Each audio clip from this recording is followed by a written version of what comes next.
Big announcement, James McOnie. I have heard a rumour that you are the new drive host on More FM with Sarah Gandy. I was at the Radio Awards last night, and that rumour was flying about. More FM playing all the songs you used to hate, and they're back. It's confirmed. Every single song sucks. But yeah, I'd be terrible on those stations because I'd be like, oh, sorry, man. Yeah, so you're sorry, judgy. it's Ed Sheeran again. I am a real judgy when it comes to music. So you can't even put me on a station. You just cry wank out of every song, wouldn't you? Sorry about that. Yeah. Sorry about that. Well, cry wanking's a different segment, but yeah, I would.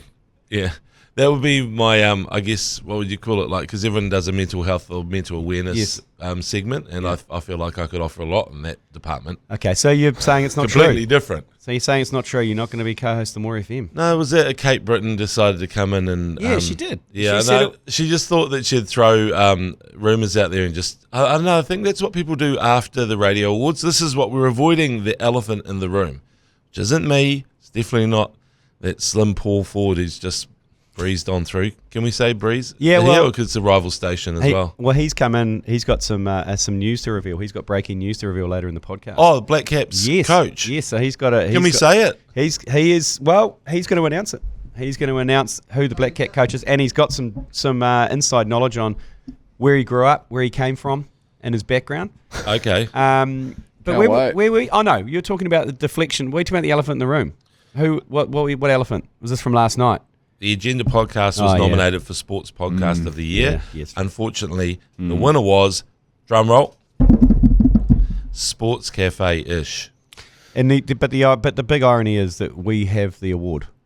It's behind you, up above you in the studio. Sucked in. If you want it, Rick, come and claim it. Well, there you go. Rick, my former boss at Crowd Goes Wild, and look, didn't even bother to turn up. He's a clever man, but sort of clever in the Jurassic Park Velociraptor sense, where they creep up in the bush and it's clever gal. He's sort of like that, He's a dinosaur. He is a dinosaur, and he's a clever one. He's a clever dinosaur. Yeah. And the thing is, watch out for those ones. They can get you. Yeah. And he's they call it nostalgia baiting, but really bringing back all the people from a show that I loved. Sports Cafe was an absolute pioneering show. And so Mark Ellis is there, Lee Hart is there. Technically, I won the award as well because I was in episode 3 or 4. I almost got kicked off that episode, actually, because we started talking about Hitler, and I had quite a good story. Difficult genre. A very difficult genre. Rick immediately sort of the sphincter clenched. He's very Ian Foster like that. He doesn't realise that the topic, even though the topic is quite risky, you can still talk about it. He just immediately sphincter clenched. I was talking about the Hitlers of Avondale. I did a story. There was a family of Hitlers who lived in West Auckland. Yes. And they were from South Africa. And one of their initials was A. So there was a checkbook going around with A. Hitler in it. So it was actually quite a good story. I ran in the paper. Yeah. Anyway, that was followed by Mark Ellis telling quite a difficult story about running into the German America's Cup team and then starting to sort of parade around goose stepping and proceeding to sort of say a whole lot of things that really upset the German sailors, big German sailors, and so they had to take off on a scooter being chased by a whole lot of burly Germans. Anyway, Lee Hart just did his normal kind of like riffing, and Rick was just losing the plot. He was going, "None of this is fucking usable. None of this is usable." And we were going, Nine, exactly. And we were going like little schoolboys being told off, and I just went, shit, I wonder if he could cut me out of this entire episode, really, because I'm not adding much apart from the Hitler chat. And it's so... Did it make the cut? I don't know if he is. Look, it's a really interesting story. You can change your name. I'm pretty sure the Fittler's probably changed, from Hitler. Yeah. Like Brad Hitler. He was Brad Hitler, but generations ago. Trump was Drumpf, right? They were Drumpf. They're Germans. Yeah. So it does happen that you change your last names, but we're Hitlers and we're proud and we live in Avondale. I don't know if you know Lee Baker, ACC commentator Lee Baker. He's a strange man, very funny man, but he was obsessed with getting one cards. You know, the former Countdown one cards. Yeah. And he basically every week would apply for a new one card under a different dictator. And he's got Adolf Hitler, he's got Idi Amin, he's got Stalin, he's got his whole wall is one cards of world dictators. Is that Lee Baker? Yes. For some reason, I'm not even surprised it's how he spends his spare time. He just strikes me as that kind of guy. He Don't just you reckon, applies Mash? for one card. Yeah, he does. Yeah. No, he does. Yeah, he gets it in the mail and has a little chuckle to himself. Puts He it on gets the away wall. with a lot, Lee. Puts it on the wall. Yeah. He's got hundreds. Every time a new dictator pops his head up, he gets a one card. I mean, you could do the temporary version of that, which is ordering coffee in the Koru Lounge as a dictator. That's If you want, you could Jeffrey Dahmer that shit. But look, one thing I will say is that the times that I did watch Sports Cafe, well, they did two things that were very.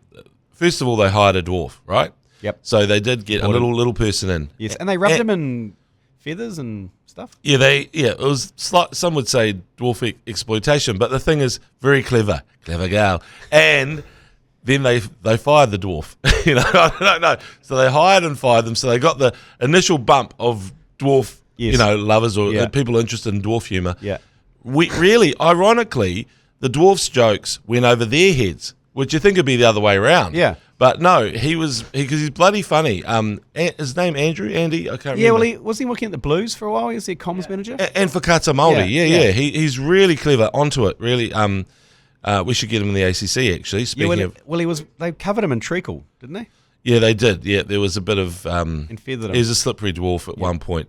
But, sticky dwarf. Yeah. But the thing is, obviously that was kind of like a strategic, Yes. But the times that I watched it, I found it very entertaining. So well deserved. well deserved, And well Cafe. done. Sports Cafe-ish podcast win. Okay, let's get this party started. Live from the Export Beer Garden Studios. This is the agenda for Friday, June 6th. The Agenda Podcast, the home of sporting nonsense and claptrap. Brought to you by Export Ultra. Is it the 6th? Is it the 6th? Yeah, it is the 6th. Okay, good. Hey, first finals weekend this weekend, James McOnie. We have banged on about the format. I don't think we're going to get into it today again because we kicked the Hornets' nest on Monday and the Hornets have been circling ever since. I'm glad I wasn't here for that, Mash. Can you tell me what that podcast was like? It was tough. So Maddie came in. No, because Heath came in and dropped the bombshell that potentially that the Brumbies Hurricanes game meant nothing. And don't tell that to a Hurricanes fan because they're paying for a place. They're playing to host the final. Yeah, according to them. So don't. Yeah, there were two surprises. One that we had Hurricanes fans listening, and two that and two that they wanted to win the game because they thought that the home final was actually because we're not going to go into it.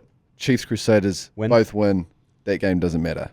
Yes. Okay. Cool. You're doing it again. Oh, fuck, we've gone down the road. No, we are You're doing it again. Yeah, sorry, but it was tough, McOnie. Can we get Paul Ford in here to talk about the next Black Caps coach? I can see him out the corner of my eye. He's like gagging for it as well. Look at him. He's fucking on his seat. He's fucking fizzing. Anyway, should we just go straight to tonight's game? Yeah, we're commentating tonight. Yes, and Crusaders it's, Reds. Crusaders Reds. It does seem like the sort of the damp squib of the whole sort of 3 games. Yes, the forecast is horrific. So bad. And I saw Will Jordan. We put him on Crowd Goes Wild last night because he was the reporters were saying, "What's it going to be like if it's wet and rainy? Will, what are you going to be like? You're a pretty boy." And he goes, "I've lived in Christchurch most of my life. I kind of can handle it." And so I quite like that he's getting a bit sassy. Yeah. He's like, you kick more as high balls. I can deal with that. It's a shit I'm question. from Christchurch. You can, ask that question of James O'Connor. Yeah, exactly. But not of Will Jordan. Yeah, Will Jordan, he knows what it's like. Yes, he looks perfect. Yes. He's handsome. It's great he's back. For some reason, I presumed he was out for the season for some reason. When I saw him limped off. Well, he gave because he limped off, the Chiefs have looked a lot better thanks to a few things going their way this year. Yeah. And one of them was Will Jordan limping off when they were 14 points ahead or something. Right. That's right. And remember, we were threatening to go to the Warriors, and I wanted to walk out. No, you at halftime, off air, you said, "I'm done. The Chiefs suck. I'm done. They've let me down. They've hurt me too much. I'm out." And I said, no, you have to commentate the second half with me because I can't do it on my own. You grabbed a cup of tea, you stormed back in, and then we watched the Chiefs score 30 unanswered points. I know, and I stared straight into Joe Jury's eyes, and I went, "Suck on that." And I was like, I mean, that was a good feeling. I've got to admit. It was. But it feels like a false dawn for the Chiefs. I think that the Blues are a really good chance because I'm going to skim over tonight's game. We'll commentate that later and blah, blah, blah. Reds, yeah, we know, Michael Lana's son, etc., etc. McCrate Day, good player. But I think the Blues are a good chance to roll the Chiefs. Is that a little bit of happiness insurance for you, though? Are you saying that just to make yourself feel a bit better? Because I've been banging on Hodaki and anyone listens that the Blues are done. They have played their final. They played their final again last week. They're done. Can I put it this way? They're missing Akira, they're missing Offa, and they're probably missing one other player from last year. Oh, maybe Peter Feta. Oh, and Sam Derry. Yeah, Sam Derry. So, like that. Okay, it's 4 pretty good players, but in the end, everybody else is there from their championship-winning team. It's crazy how good that team is and how there is depth. And even bring Adrian Choate in, the Chode. Yeah, Kenny Powers. Bringing Kenny Powers in is a masterstroke because you bring in a little bit more wheels and a little bit more sort of breakdown skills, and so it just makes them a little needly. They're one of those teams that they realise, okay, the only way to do it is to disrupt the Chiefs' flow. So we just bring in Kenny Powers, who's just a flow disruptor. It is the worst team to play in the playoffs, isn't it? The Blues, I reckon. I'd rather play any other team. Bowden Barrett's out there. For Christy the Clown's playing bloody good football. Everybody on the breakdown is creaming their jeans over Finley Christie. But what about the fucking sneakers D-Mac combo? I know, yeah, but that's great. But what I'm saying is we love sneakers and D-Mac. But if there's a similarly talented combo, it's Christy the Clown and Bowden. So they can play any conditions. I think if it's wet, it plays into the Blues' hands. What's the forecast in the Tron tonight? Anybody? Tomorrow. No, it's tomorrow. Sorry. Tomorrow. I'll bring that up. But I'll be seeing you tomorrow, James McOnie, because you're gonna come out to my my hood and watch Takapuna play North Shore, the Hairy Goats. Yeah. Tomorrow afternoon. Why are you laughing? It's the Hairy Goats. That's a wholesome Saturday for you boys. That is a wholesome Saturday. And you know who else is going to be there? Storm Hitawa, who's a Takapuna hard. And he fucking hates coming to North Shore. And I love winding him up. I sat on the deck with him when he blew out his knee, just in his ear the whole time. He's very bitter about it. I might be crashing at the lanes tomorrow night. So Paul Ford, you and I might be top and tailing if you're staying. Woo-hoo! Okay, so tomorrow, beautiful weather. Yeah. Beautiful weather, but freezing cold. So it's Bluebird Day in Hamilton, but low of -1. Oh. Tomorrow, so it's high of 12. So it's going to be cold. Not that either team will care about that, but it's looking like a barnstormer tomorrow. Great. If it's Bluebird Day, then any team can win. But remember, Wallace Satisi's on the bench because he dinged his ankle against the Highlanders. So I mean, it's okay because Simon Parker from Northland, the lawyer, has been playing the house down. So it's actually kind of good that he gets to start and prove his worth and sort of dent the line, damage the Blues a bit. Yeah, and then you bring on Wallace to finish him off. There's a terrifying bench.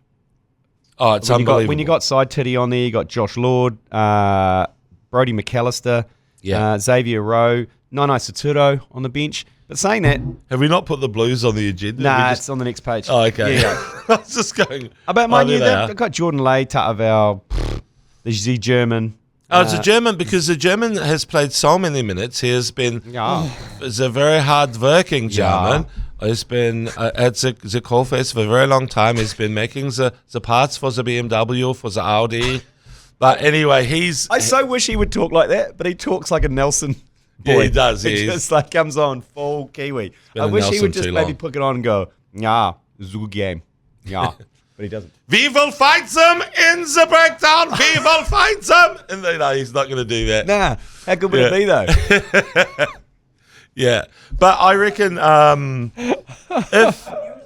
if we can get... We can't use this. We can't use that. We can't use this. We can't use that. Sorry, Rick. Yeah. Sorry, Rick. He's done too many minutes, so really that's part of the reason why Chody comes in, Kenny Powers. So they're a chance. I mean, even Princess Talaya coming back after his spare tackle ban, it means he's not coming back from injury. And he's just coming back from a ban, so he is fresh as a daisy. It's his last game as well for the Blues? Potentially. Yeah. Okay. So if they lose, yes, but that's the thing. He doesn't want to go home, does he? Or to Japan just yet. Yeah, Japan's quite nice. Well, he doesn't have to go full till, I don't know, later on in the year. Yeah, true. So we've got to do our picks, James, and I'm going to mix it up. I want from you anytime try scorer from all of the games. Oh, yeah. Okay? So let's start with the Crusaders versus the Reds. Who have you got? I want 2 players that are going to score tries.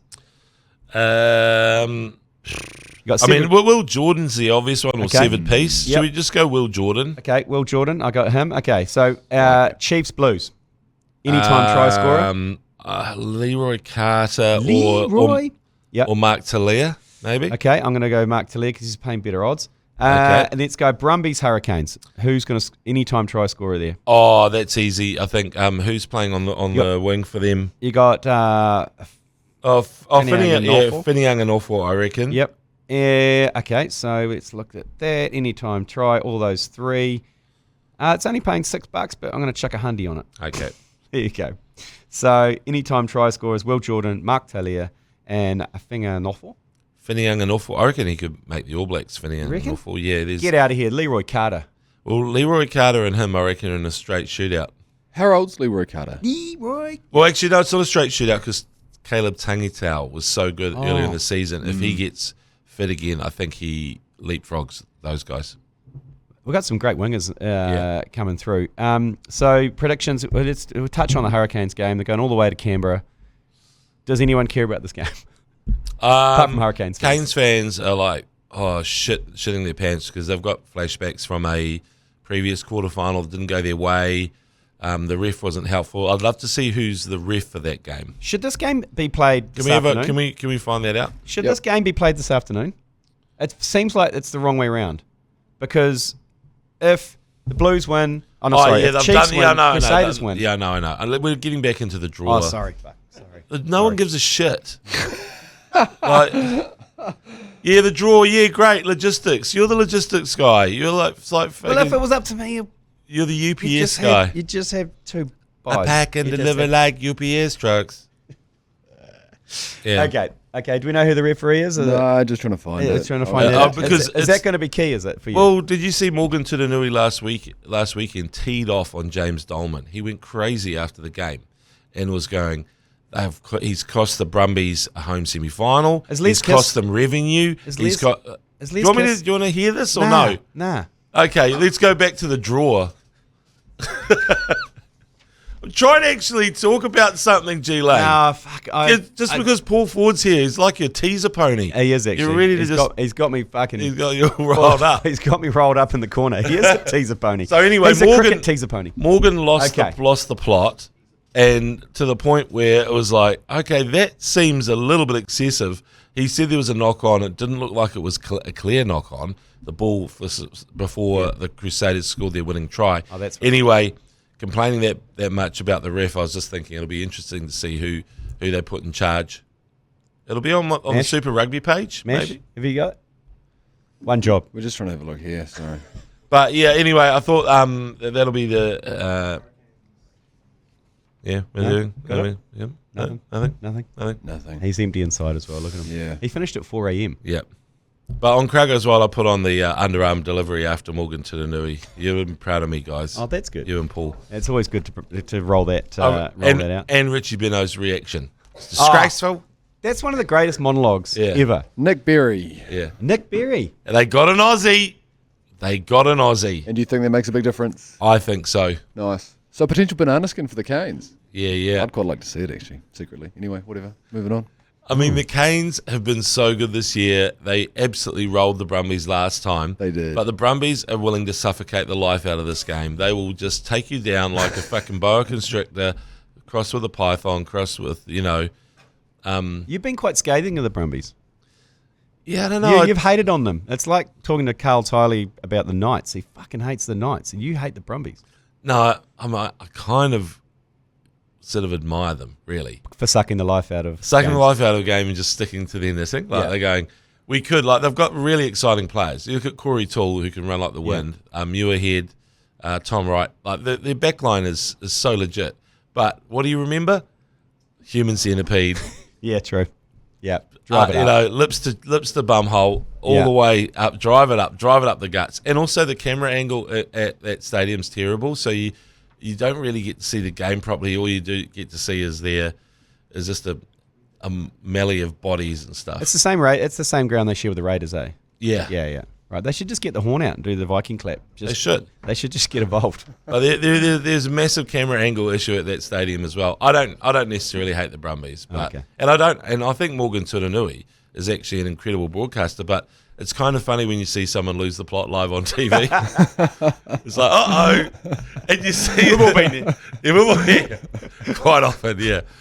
Hey, I've got a sneaky breaking kind of like, would you call it news? Oh, yes. Is this a McOnie bombshell? Here we go. Oh, fuck. We're still recovering from the Sean Stevenson bombshell that got officially released last week. We didn't touch on that, did we? Oh, right. So he's going to Japan? He's going to Japan. Oh, there you go. Cheers, Chiefs. Still love you.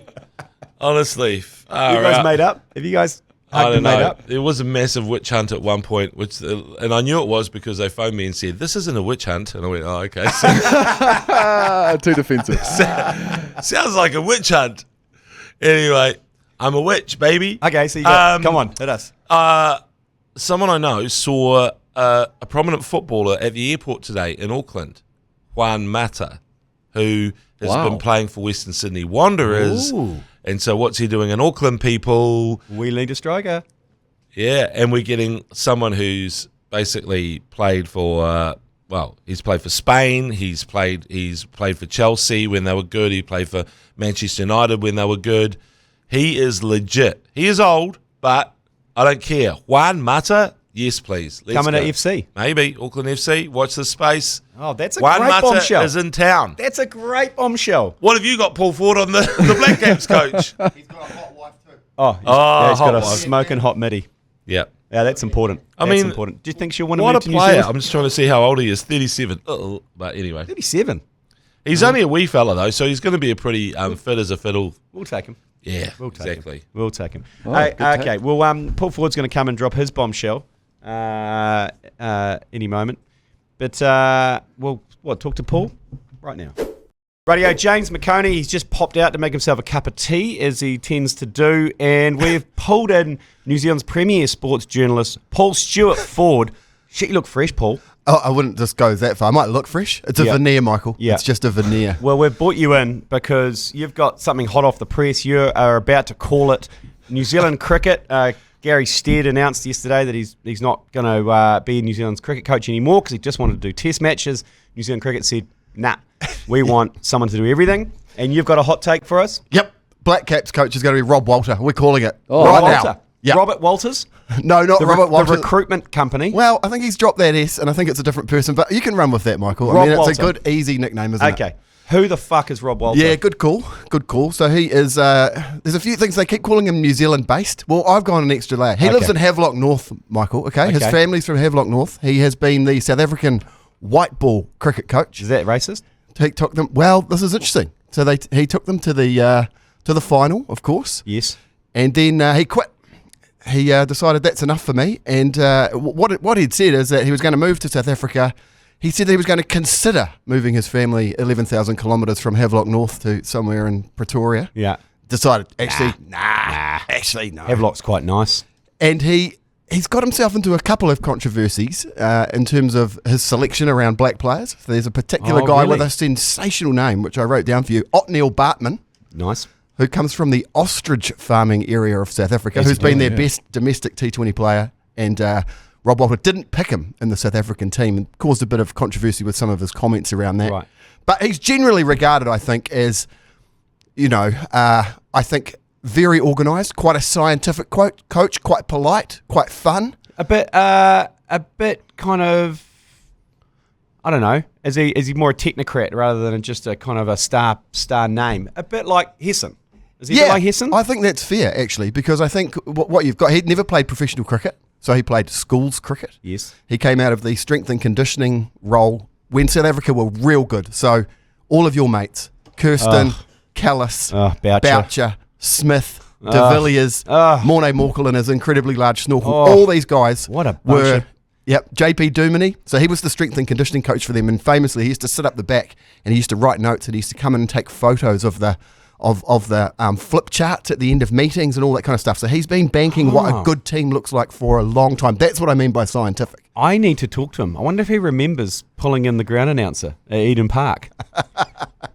He probably was there. I don't think he's going to bring that up, to be honest. So you might need to delve in on that. I'll bring it Probably not one of the highlights of his career. Okay, so is he South African? Yes, born and bred. He is South African. Yep, yes. Yep. But he has coached in New Zealand. He's come out. He's been out here. What actually happened was he coached the Titans, which is the Centurion team in South Africa. They're a bit of a powerhouse over there. He got, I think, friendly with Hamish Rutherford, not the former New Zealand Herald reporter or press secretary, but the cricketer. Yes. And then came over to Otago. Yes. And then moved to Central Districts. And then ended up going across for the South African role. So he has done his, if you like, his domestic tour of duty. Yes. He's now coached an international team, and I guess he's going to that full thing. The only job that he hasn't really done that he's taking on, if you like, is red ball international team coaching. So that's the extra piece. Interesting. Also, he doesn't live on the North Shore. That's correct. Hawke's Bay. But I mean, Havelock North Shore.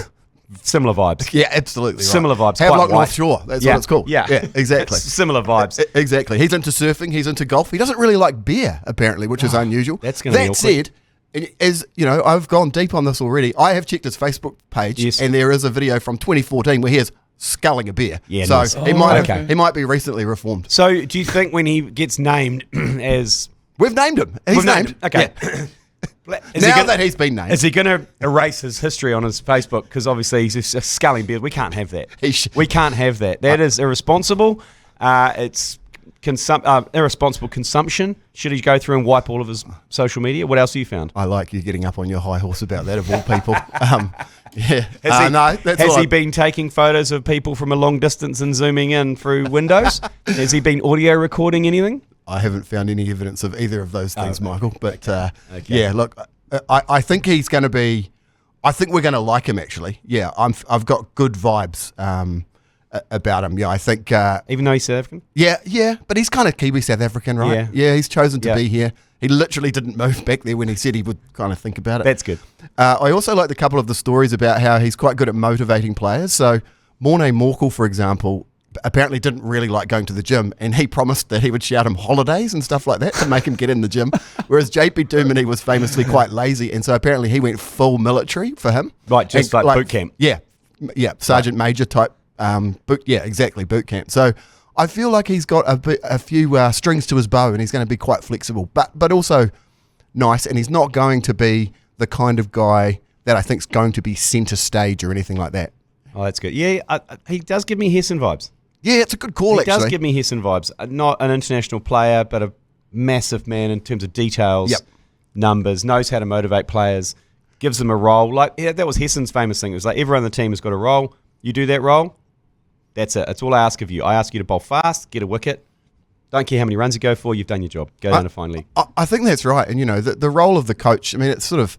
They're managers now, aren't they? Sort of, they're like kind of CEOs, really, right? Yeah. CEOs of the Black Caps. And so it's all about strategy, it's about culture, and it's about, really, when you look at how fragmented the international cricket scene is going to, or is already, but is going to become increasingly fragmented over the coming years, you would assume.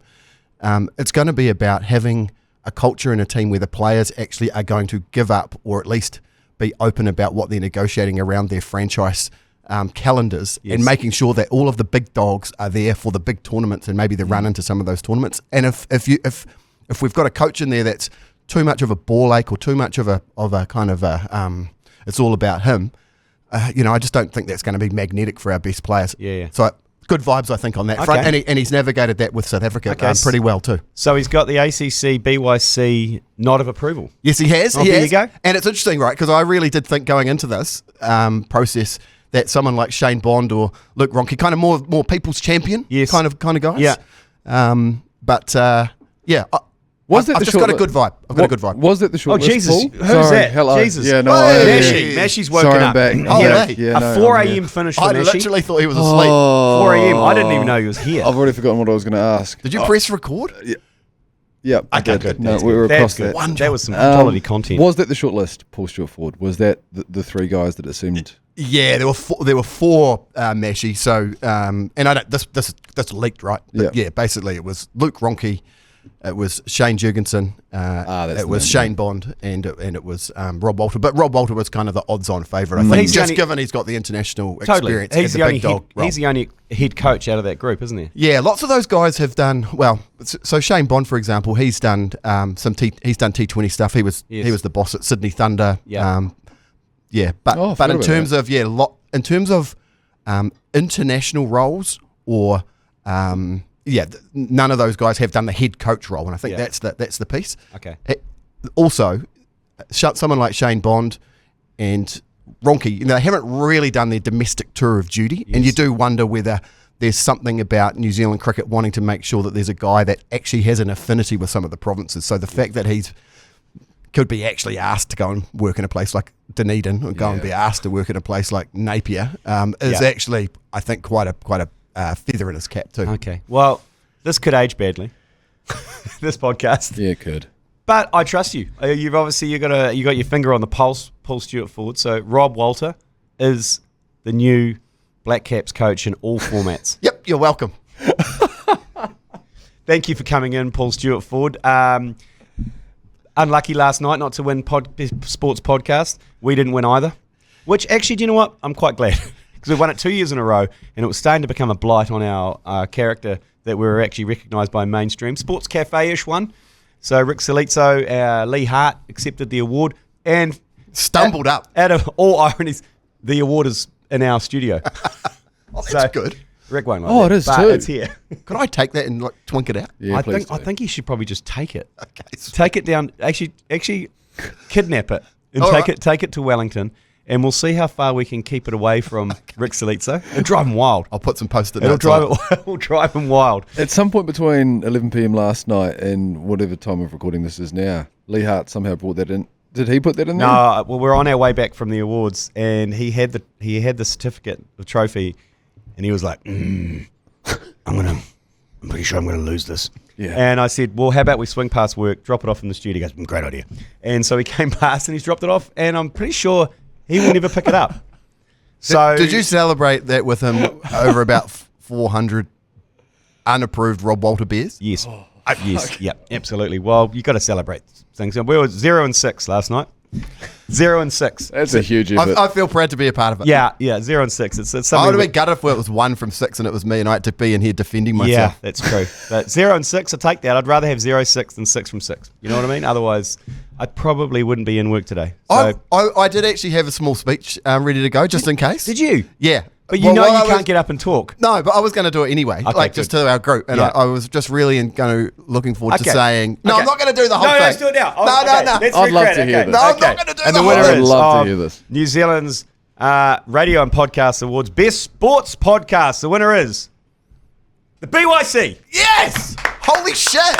Well, that's great, actually, because I prepared a speech. So, as opposed to most people that win these awards, they're not ready. I'm absolutely ready. Okay. So I'd just like to say a massive thank you to our production team, to Adam Pormana, and to our wrangler, our babysitter, Joe Jury, the glue of the ACC. He's already 4 beers deep this morning. I'd like to thank Mike Lane and Jeremy Wells for creating the ACC and letting this nonsense continue for years. I mean, I don't know who the bosses are out there in the audience, but this is ridiculous. That would have been harmful. And of course, the 2 other guys that weren't actually invited to the awards tonight, Jason Hoyt, a man with terrible analysis and a great voice, and Dylan Cleaver, who has a terrible voice but great analysis, and me just muddling along. Thanks, everyone.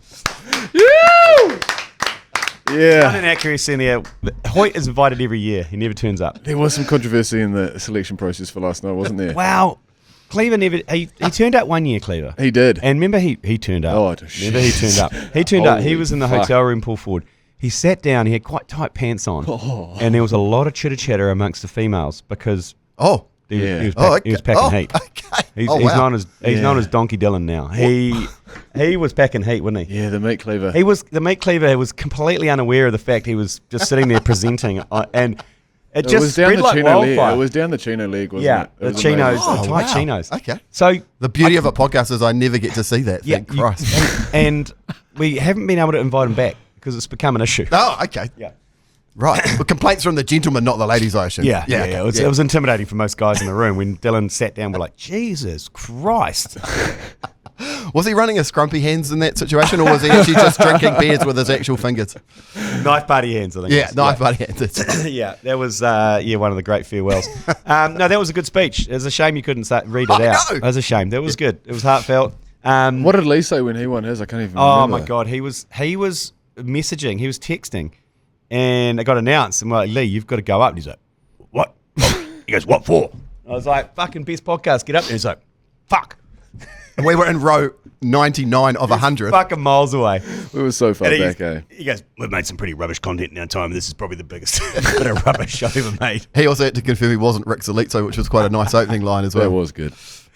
Yes. Hey, Paul Ford, thank you for coming in. You can depart. We're going to take a quick break, and we're going to drag James McOnie back in from his making a cup of tea, and we'll plough through a few yours pleases. Yours please. Brought to you by Export Ultra. You clear on who the coach is? Who the fuck is Rob Walter? Like, honestly. You're not listening. Who throws the shoe? You're not listening. Paul Ford just gave the biggest analysis of who Rob Walter is, okay? He is... I went and got a cup of tea. Can you recap? He's Havelock North's finest. Oh, I like it already. Yeah, there you go. Is South African. You okay with that? They're pretty good. They've given us a lot. They have given us a lot. They've given us Harry Jav, Neil Wagner. It's about time we gave back. Yeah. So, yeah. Give them a job. Congratulations, Rob Walter, new Black Caps coach in all three formats. By all accounts, a real GC. What's happened to Stead? Did he... He only wanted to do tests. And they said, nah. Nah, we haven't got them cash to do that. Literally.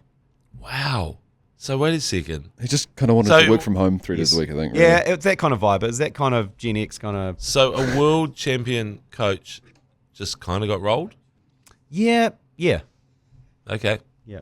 I mean, look, the weird thing with cricket is the coach is...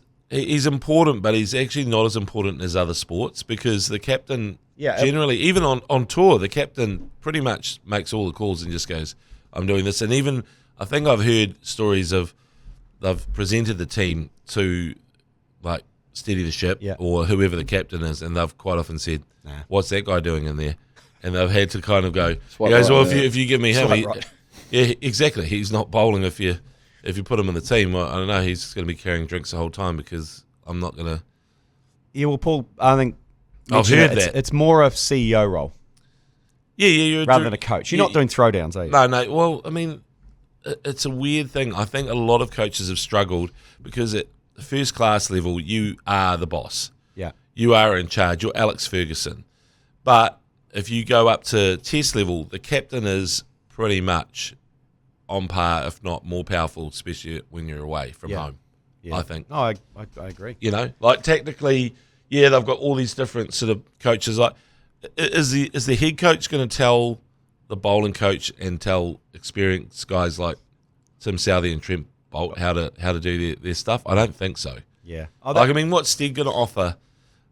I mean, I'm not saying that he can't. He's won us a world title, so I think Gary Stead is an outstanding coach and should have won us too because you're at Lords, so we're not going to talk about it. It's like talking about the draw for Super Rugby. But I just reckon that, good on him. What are his credentials anyway? Where's he? He's first class. He's went over and coached South Africa. Okay. And coached them to a final.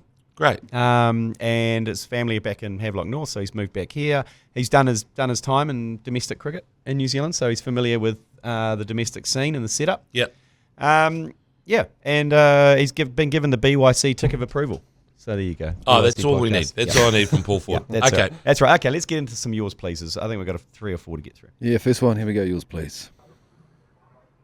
Hey guys, just thinking with the Super Rugby Playoffs, if the Reds were to beat the Crusaders, do the Chiefs purposely lose the Blues just to knock the Crusaders out? It'd be a good idea, I reckon. Just fuck Canterbury. Interesting. It's very hard to throw a rugby match, isn't it? Yeah. You know what I mean? Like cricket, you can kind of see why match fixing is in cricket. Yeah, one of the harder games to fix. It's kind of hard because you get the red mist. You know what? You can't throw a game. You know what? It's very hard to throw a rugby game unless you play the under-19s. Yeah. And is that scenario true? Yeah. And okay, right. Yeah, because if both the Crusaders and Chiefs lose, Crusaders are out. Yeah, they're gone. We get the first. When I say we, the Chiefs. Yeah. First of all, I really felt that fuck Canterbury at the end. Yeah, it was real. There's something that's gone on in this past that's just really damaged them. It's an ex-girlfriend, I think, for sure. I felt it. I agree with him. Yeah. Fuck Canterbury. But I reckon I actually quite like the Reds, but I just don't think they've got a chance. That's freezing cold. There's no way. Nah. There's no way. Away from they're a terrible travelling team. Worse than the Drua? I don't know. I haven't watched enough Drua games. I guess they do lose the odd game, but the thing is, given how good they are generally, the Reds, and they've been threatening for years to do something incredible. They just don't feel like they're the same team. Like sometimes I almost look at the team sheet, I'm convinced they haven't sent the same players. But you go, oh no, they're all there. They're all there. Still there. They're still there, yeah. McCrate Day's there. I mean, McCrate Day, let's talk about Fraser McCrite, as apparently that's his name, but he is probably one of the best players in the whole competition. But just on a cold night in Canterbury, is he going to be able to do his thing? He'll get a few turnovers, but he's not going to be the full McCrate, is he? Not the full McCrate Day. No, he's half a crate. Half a crate. Okay, well, let's get into the next one. We got a few more? Yeah, a few more here. Okay. Next one, yours, please. Konnichiwa, ohayou gozaimasu. Politicians, Super Rugby. Never thought they would mix until today. If you had to put one politician to represent one Super Rugby team, fuck the Australian teams, just the New Zealand teams, who would go where? Winnie P, Chiefs, Luxon, Crusaders, Hipkins, Highlanders? What we saying, boys? Hipkins Highlanders. Great. Highlanders. Yeah, I mean, I'm guessing. Well, we did have a politician who was a total Otago University legend, former manager of Matt Heath's Grant band. Robinson. Grant Robinson. So can we can? He's still a politician technically. Yeah. Grant Robinson for the Highlanders. I think he goes to the Landers. Jerry Brownlee for the Crusaders. Yeah, I think Jerry's up front. In Welly, you put Trevor Mallard. Trevor Mallard and Wellington? Well, he's Tomananui. He could almost be Chiefs Mana. Oh, really? But well, I don't know. Is he originally? No, I've always. I think he's never going to leave Wellington though. He represented the Hut, didn't he? Wasn't he? Yeah. The lower Hut. So maybe you go Mallard. He's abrasive, isn't he? Yeah. Chiefs country. Who are you looking at there? I'd take the new Jacinda. Morrinsville. Oh, you take Jacinda. Yeah, absolutely. Yeah. Out wide. Full Mulu. Yeah. Left wing. Yeah. Jacinda. And then in Auckland or the Blues, well, you'd take Winnie the P, wouldn't you? Winnie up the P? I'd say Winnie up the P because he's a little general, and so okay, you know, I'd Stacey maybe Jones with Bowden, maybe Bowden drops to the bench for Winnie, and then they become the Winnie Blues as well. So you get sponsorship. Nice, that's good. Okay, now we have Blues. one more. Well, we've got three more here on my button bar, but are they all I believe they might be all combined. Okay. So we'll see how this goes. Kia ora, Norman, the old master here again. As I'm convinced it's going to be Crusaders Hurricanes final, just thought I'd send you my pre-match fizz up for my beloved Hurricanes. Go for it. Men, tonight's the evening when we bleed yellow and black. You're thinking about what you've been through as a player individually this season.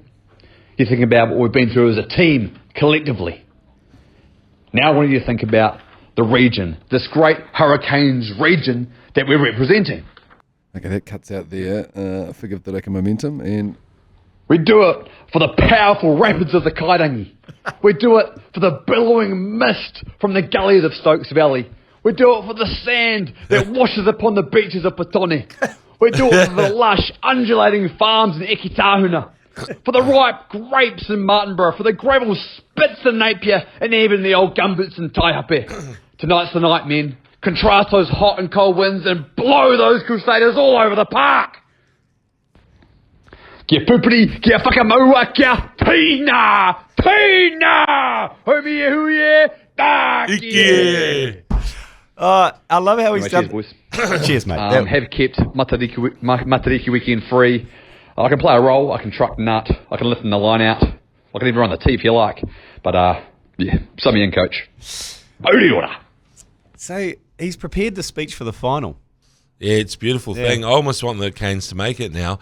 Is the Petuni Beach sandy or is it more pebbly? Fucking pebbly. It's very pebbly. Yeah. So that's my only issue with the entire Korero is that. Yeah. Yeah, okay. Yeah, so, I mean, the rest of it, the mists of Stoke Valley had me. Yeah. It's like, sometimes you just need that, don't you? You know, like somebody who's just a, cheerleader, rev up sort of person. Well, it's good to know there's one out there for the Canes. Yeah. You know, because it's going to be a lonely time being a Hurricanes fan. I just mean in life, you know? Like, why don't we have someone like that at the ACC G Lane? It's too high maintenance. Who is our rev up person? I think that was my job on paper, but I haven't really brought it today, have I? No, not been good. Absolute piece of shit. God, weak. Yeah, it has been weak for me. Sorry. Been weak. Okay, well, let's tie a bow on it then. Thanks for carrying the load. Let's knock this on the head. Okay. And we've got the Yours Please Omnibus over the weekend. So if you did send in a Yours Please, don't panic. We will play it out. It's going to be released tomorrow where we go through all of the Yours Pleases you've sent through. Keep them coming through. They fill out the content for us and make our job a lot easier. James, we'll see you in about 7-8 hours. Chit. I'll be back. Shot, boys. See you then. You've been listening to the ACC's Agenda podcast, brought to you by Export Ultra. For more episodes, like and follow on iHeartradio or wherever you get your podcasts.